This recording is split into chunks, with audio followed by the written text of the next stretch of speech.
we're shifting gears on this channel. We're shifting gears in life and on our journey. And I got some hope to bring you guys because I just feel like every day we progress towards an ultimate goal of working a great program, and whatever that program evolves or amounts to being to you, it takes time and work and dedication and commitment and a lot of perseverance, a lot of persistence, a lot of consistency, and a lot of fortitude, and a lot of gumption.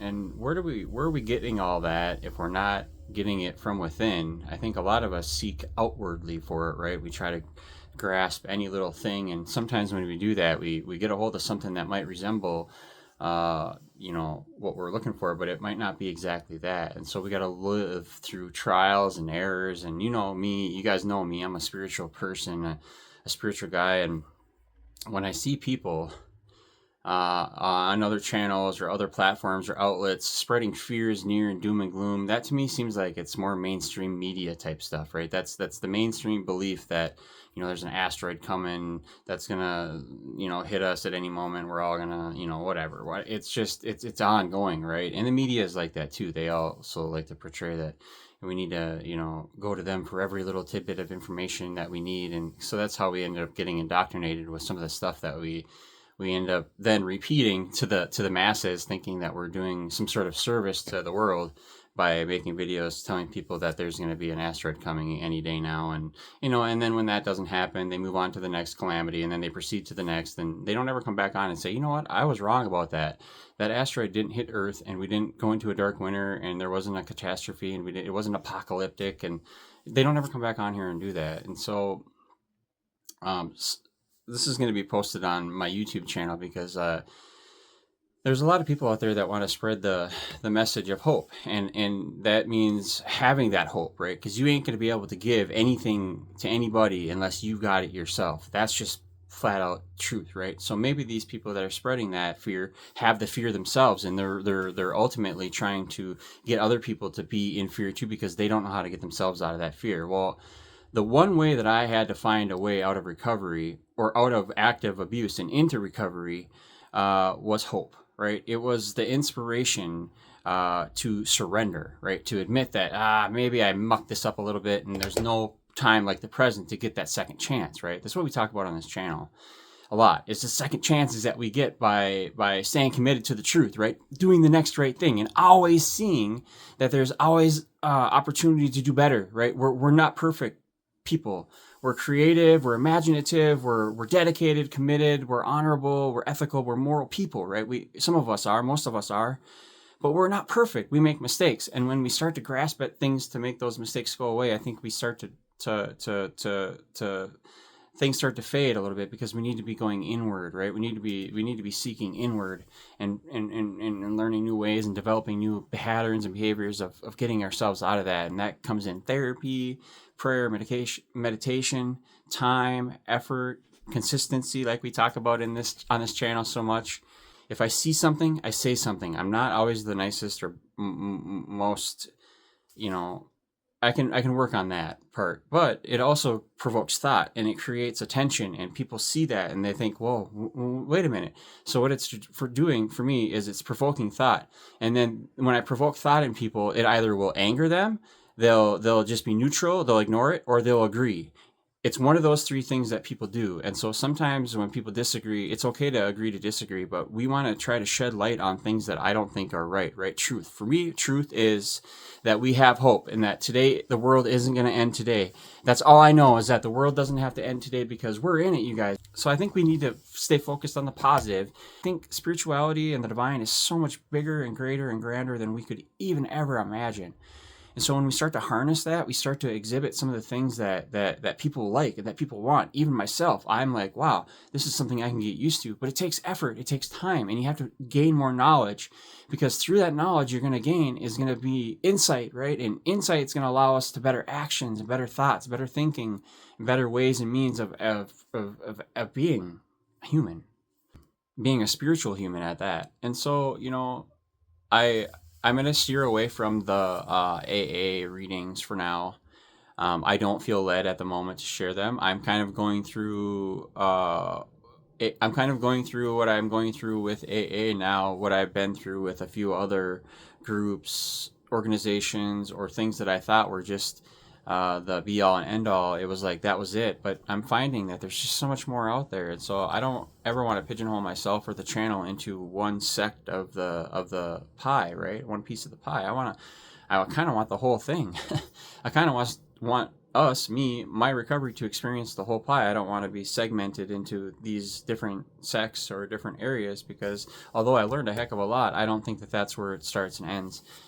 So, this has been inspired by my friend Jeff, and I'm not going to share a whole lot about him or his story or his passions or, commitments and stuff, but he's truly helped me see that there is a different side to this thing we call spirituality, and there's a graduation process happening from when we learn how to crawl. We're born, we learn how to crawl, we learn how to walk, and we learn how to run, and then we're sprinting, and then we got to slow down a little bit, learn how to walk again, and because sometimes we get a little off track or we get into the mud, and and I've been distracted in my life for many years, but I feel like the time is now, and the time is of the essence now to approach this life in such a way that time is short, right? So I do agree with some of the people out there that are saying, time is of the essence. Let's do life now. Let's live life now. But don't live it in fear, my friends.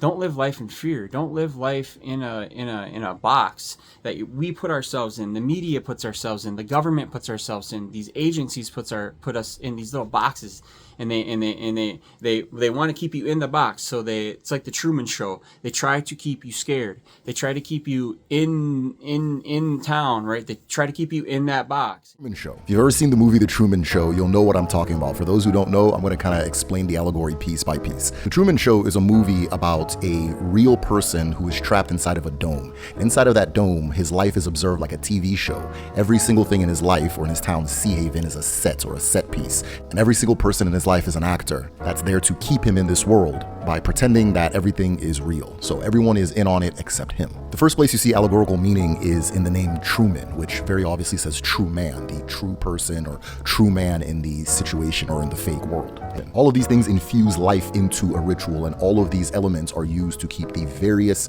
patterns and rituals and spirits alive that make up his fake reality. One of the first obvious ones is the ritual of death or blood sacrifice. You see this in the fact that Truman's father, his fake father, dies by way of drowning in the body of water that surrounds Sea Haven and keeps Truman trapped in that world. Now, because Truman believes the ocean killed his father, the spirit of fear is invoked, and the ocean is its vessel. This feeling of fear makes it impossible for Truman to explore the ocean, despite his desire to see the greater world, represented by his desire to go to Fiji. And because he can't escape the ocean becomes the physical cage. Understand that Christoph is a wizard controlling the ritualized reality, and fear is used to block all exits. Anytime Truman encounters an exit or a road that leaves the set, there's always fires, nuclear spillage, and a bunch of different dangerous things that block the way. But loving tree grows in two directions, above and underground. The second direction the spirit trap grows is using the feeling of love and closeness to keep him in. Truman's best friend Marlon and his wife Meryl, both of their names alluding to a falcon or a bird of prey,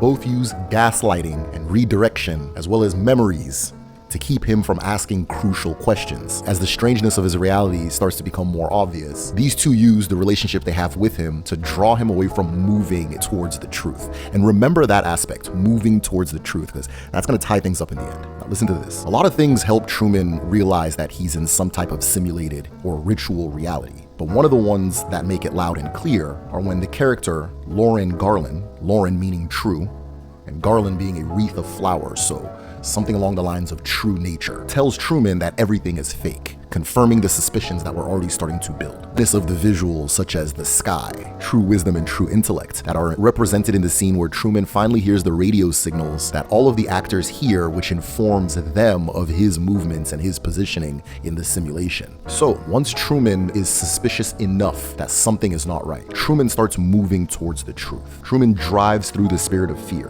which is represented by driving through fire. He lets go of his attachments and love and breaks that particular spell or ritual that is being given a vessel by way of his best friend and his wife, and begins heading towards the end of the world. Now, his realization is never fully shown in the movie. It is not as if he is moving towards the end of the world because he knows what he is going towards. Rather, at all times, he is moving towards what he feels is true, and he's still unaware as to what actually is a lie, the extent of the lie, and what actual truth looks like. Now, the movie symbolizes this by using the final door he exits being a black void to represent walking into the unknown. But as he goes from one action to another, or I should say one questioning action to another, more truth is revealed to him. As more truth is revealed to him, he is more inspired to move towards truth, which creates a cycle that the ancestors describe as "Oko neche uche, uche neche oko." The feet wait for wisdom, wisdom wait for the feet. Gotta check out the Truman Show. Every time it provokes a different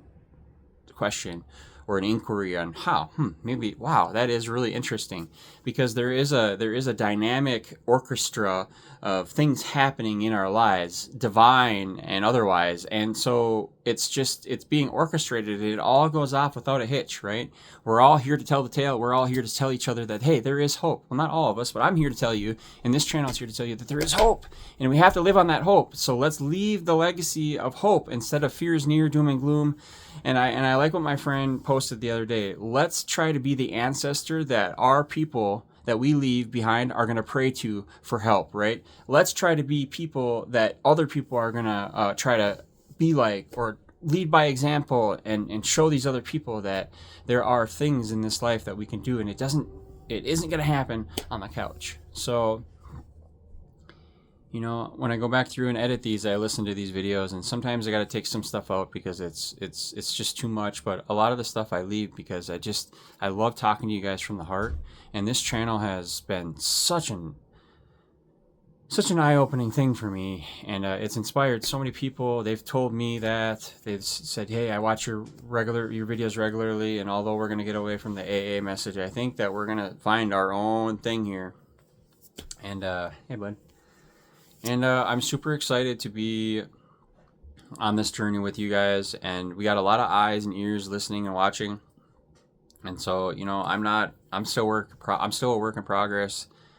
So if I say or do anything that might disappoint you, I'm sorry. And you know, I also am working on some things in my own personal life right now that are pretty stressful.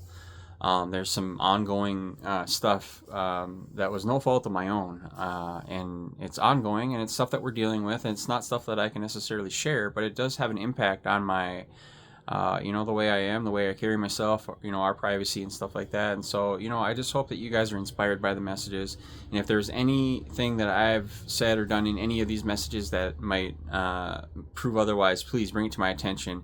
This channel a couple years ago that I was following, I think it was called Ruger 24 Ruger, and this guy was just hell-bent on sharing, you know, the dark winter. It went on and on and on for years. A couple years, this guy was saying after Biden was elected that we're going to go into a dark winter. Well, we survived all those winters with Biden, and now I think would be the time where people are starting to think that maybe we're going to be heading towards dark winter. But yet, you know what? These people have clammed up, and I don't hear them saying dark winter anymore. It's because it's just like the media. They're trying to drum up fear. They're trying to get you to buy their survival gear and their gold and their silver, and to pay attention to their channels, because you know what? The next calamity is just around the corner. So you better pay attention, because you need the latest, greatest info on when it's going to hit, where it's going to hit, when it's coming. There isn't, in my mind, that is wasteful worrying. Okay, so I want us to focus on some of the positive things that we bring into this life. You know, our hobbies, our likes, our dislikes, our cares, our concerns, our ills, our wills, our kids, our family. All are things that we could be thinking about before we put anything like an asteroid in front of that. Because you know what? They are drumming up fear. That's what they're doing. They're drumming up fear. Don't let them do that. Fear is near, doom and gloom. Get rid of all that. Have hope. And large and in charge, and pound the ground. Because if we're in it to win it, we're going to win it when we're in it. Don't forget it. We got this. We can do this. And I know a little cringe, but hey, we'll get it down. We got this down. We've been giving this message for years now on this channel. And lo and behold, we're still here to give it. And lo and behold, no asteroid is hit. So all these people that run these channels off all this predictions, nothing's coming true. The predictions are falling flat. You have like a 0%, you know, like you have a 0% rate. I mean, there's no success there. I mean, every day it's something new. So I was inspired to give that today, and I hope you guys all have a great day. Bless you.